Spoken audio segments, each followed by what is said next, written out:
Hello student.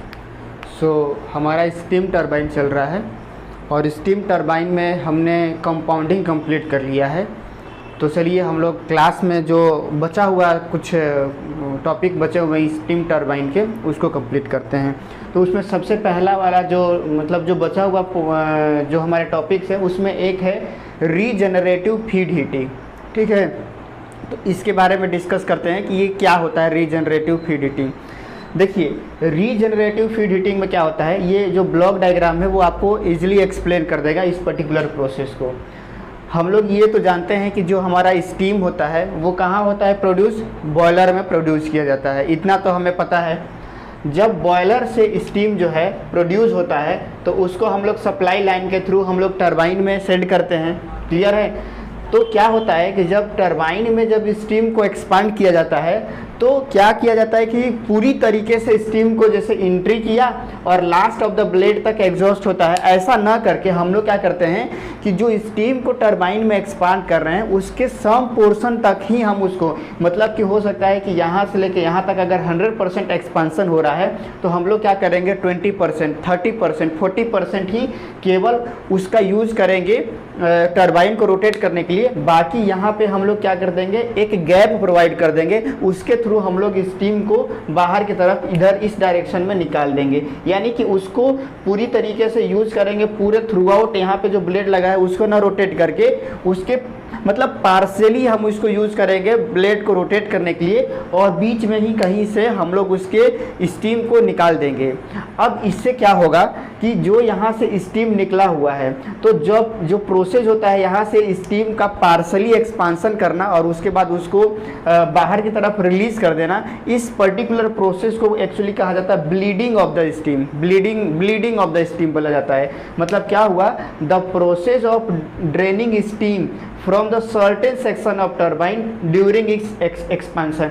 पूरी तरीके से स्टीम का टरबाइन यहाँ से लेके यहाँ तक एक्सपांड ना करके सर्टेन पोर्शन तक एक्सपांड करेंगे और उसके बाद उसको एक पर्टिकुलर सेक्शन से हम लोग ड्रेन आउट कर लेंगे, उसको निकाल लेंगे।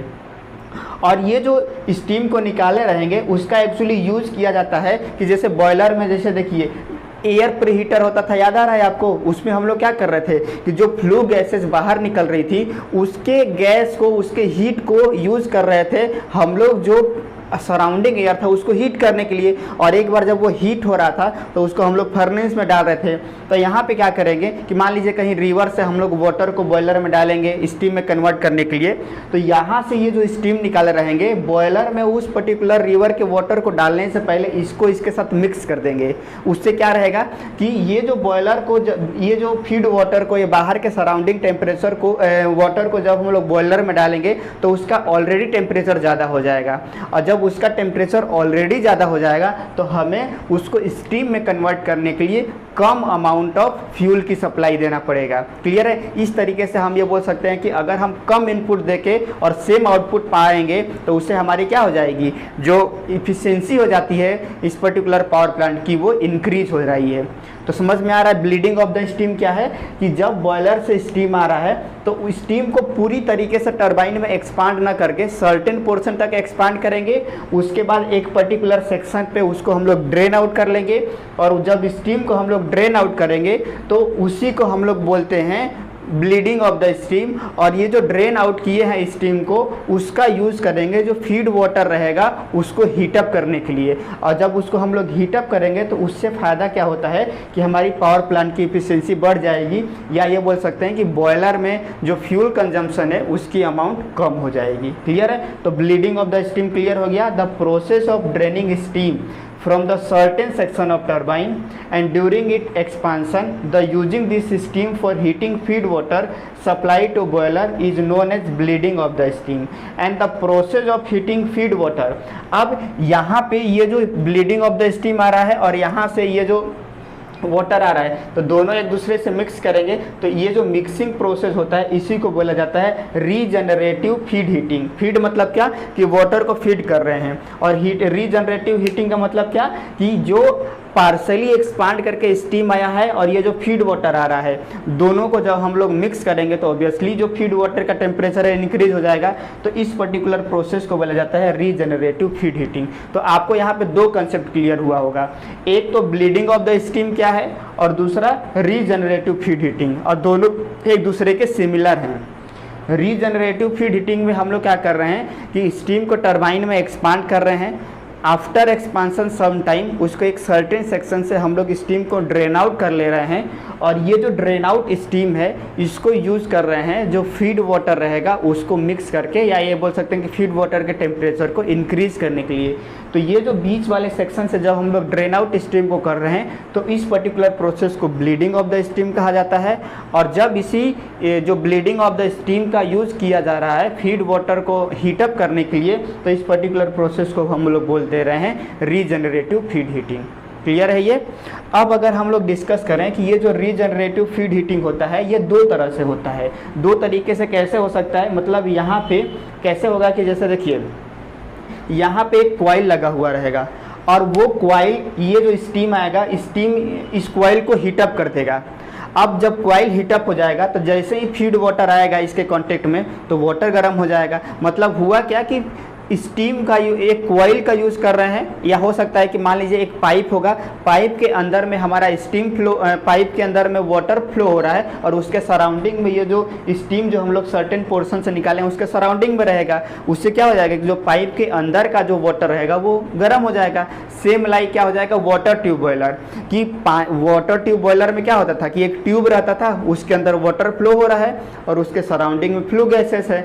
तो फ्लू गैसेस के जो एनर्जी है उसको ये वाटर ट्रैप करके स्टीम में कन्वर्ट हो रहा है। वैसे ही इनडायरेक्ट में क्या होगा कि डायरेक्ट मिक्सिंग नहीं होगा, डायरेक्ट उन दोनों के में कांटेक्ट नहीं आ रहा है। एक पाइप के अंदर में फीड वाटर फ्लो हो रहा है और उसके सराउंडिंग में हमारा स्टीम है जो फीड वाटर को हीट करने का काम आ रहा है। तो फीड वाटर हीटिंग में यही होता है कि in this system the exhaust steam from the condenser passes through the coil of the feed water heater which is surrounding while bleeding of the steam turbine and bleed steam heat the steam flowing through the coil। मतलब ऐसा कुछ arrangement होगा कि मान लीजिए कि ये जो फीड वाटर का हमने वहाँ पे डायग्राम बनाया हुआ है, तो यहाँ पे हो सकता है कि इस तरीके से एक पाइप होगा और इस पाइप में हमारा जो फीड वाटर है वो फ्लो हो रहा है और इसके सराउंडिंग में हमारा क्या रहेगा, ये जो ब्लीडिंग ऑफ द स्टीम लाए हैं वो इसके सराउंडिंग में रहेगा जो उसको हीट करने का काम करेगा। और दूसरा क्या हो सकता है डायरेक्ट कांटेक्ट टाइप, मतलब हम लोग ये कोयल का यूज़ न करके डायरेक्ट यहाँ पे स्टीम आया, यहाँ से वाटर आया, दोनों एक दूसरे के साथ मिक्स होके आगे की तरफ फ्लो होंगे। तो ये हमारा क्या हो जाएगा direct contact type feed heating system हो जाएगा। तो दोनों समझ में आ रहा है। इनडायरेक्ट में क्या हो रहा है कि एक कॉइल के थ्रू या पाइप के थ्रू हम दूसरे को हीट प्रोवाइड करने की कोशिश कर रहे हैं, और जबकि डायरेक्ट में हम लोग क्या कर रहे हैं कि हॉट स्टीम को और वाटर दोनों को मिक्स कर दे रहे हैं। क्लियर है? तो ये हो गया हमारा दो टाइप का फीड हीटिंग सिस्टम। अब देखिए अगर हम लोग रीजनरेटिव फीड हीटिंग का बात करें तो इसका क्या एडवांटेज है, तो ऑब्वियसली हम लोग एडवांटेज डिस्कस कर लिए हैं कि जो फ्यूल कंजम्पशन है वो हमारा बढ़ जा रहा है, क्योंकि जो वाटर को मान लीजिए कि नॉर्मल अगर रिवर से हम लोग वाटर लेंगे तो वो 20 डिग्री पर होगा, तो यहाँ पे आप जब उसको करेंगे तो उसको स्टीम में कन्वर्ट करने के लिए ज़्यादा कोयल की ज़रूरत होगी। लेकिन रीजनरेटिव में हम उसके टेम्परेचर को ऑलरेडी 60, 70, 80 डिग्री तक इंक्रीज कर देते हैं, तो ऑब्वियसली उसको स्टीम में कन्वर्ट करने के लिए कम अमाउंट ऑफ फ्यूल लगेगा। तो ये क्या कर देता है फ्यूल कंजम्पशन को रिड्यूस कर देगा, और अगर फ्यूल कंजम्पशन रिड्यूस हो रहा है मतलब इनपुट देना हम कम कर रहे हैं, तो किसी भी चीज़ का इनपुट कम हो जाएगा तो ऑब्वियसली उसकी थर्मल इफिशिएंसी बॉयलर की वो इंक्रीज हो जाएगी। क्लियर है? और दूसरा चीज़ क्या होगा कि जैसे सपोज करिए यहाँ से लेके यहाँ तक जैसे जैसे एक्सपांसन हम लोग करते जाएंगे तो वैसे वैसे जो स्टीम जो कि मतलब सुपर हीटेड था फिर वो सेचुरेटेड आएगा, और हो सकता है कि बहुत ज़्यादा बड़ा टर्बाइन होगा तो एट द एंड में वो वेट जोन में भी आ सकता है। मतलब ऐसा हुआ कि जैसे सपोज करिए ये एक डायग्राम हमने जब डिस्कस किए थे तो हमारा स्टीम कहीं यहाँ पे था, अब इसको टरबाइन में कुछ इस तरीके से एक्सपांड करते हैं, तो अगर यहाँ तक ही बस एक्सपांड किए तब तो ठीक है, वो वे गैस स्टेट में है। लेकिन और ज़्यादा बहुत ज़्यादा लंबा अगर टरबाइन है तो अगर और फर्दर एक्सपांड करेंगे तो अब यहाँ पे क्या रहेगा, कैसा कंडीशन रहेगा, वेट लिक्विड भी रहेगा और गैस भी रहेगा। तो जब बहुत ज़्यादा एक्सपांसन हो जाएगा तो ये जो लिक्विड रहेगा वो क्या करेगा, हमारे टरबाइन के जो ब्लेड रहेंगे उसको वो इरोड करना स्टार्ट कर देगा। मॉइस्चर आया तो मॉइस्चर आएगा तो जंग लगना स्टार्ट हो जाएगा। तो वही हमने लिखा है कि अगर हम लोग फीड वाटर सिस्टम को यूज़ कर रहे हैं तो उसका टेम्परेचर बहुत ज़्यादा रहेगा, तो बहुत ज़्यादा रहेगा तो यहाँ पे हम लोग क्या करेंगे, पहले ही अगर हम इसको निकाल लेंगे तो ऑब्वियसली वो पहले ही निकाल लेंगे, मतलब क्या कर रहे हैं, यहाँ तक एक्सपांड करने के बजाय यहीं से कर लेंगे। तो अब ये किस स्टेज में है, यहाँ पे ये जो टरबाइन है अभी भी सुपर हीटेड जोन में है, इसके ऊपर ये पूरा गैसियस फेज में है, यहाँ निकाल लें या यहाँ निकाल लें, ये भी अभी गैसियस फेज में है। तो कभी भी वो इरोजन के चांसेस ही नहीं रहेंगे। तो ये क्या होगा, एक तरीके से टरबाइन ब्लेड के इरोजन के चांसेस को रिड्यूस कर देता है। ये इसके 3 मेन एडवांटेज है। बट अगर हम इसके डिसएडवांटेज का बात करें तो ऑब्वियसली देखिए, पहले अगर हम लोग एरिया अंडर द कर्व होता है तो अगर हम लोग यहीं से एक्सपांड कर देंगे तो हमको बस इतना ही वर्क मिलेगा। अगर इसी को पूरी तरीके से एक्सपांड करते तो ये पूरा इतना वर्क हमको मिलता।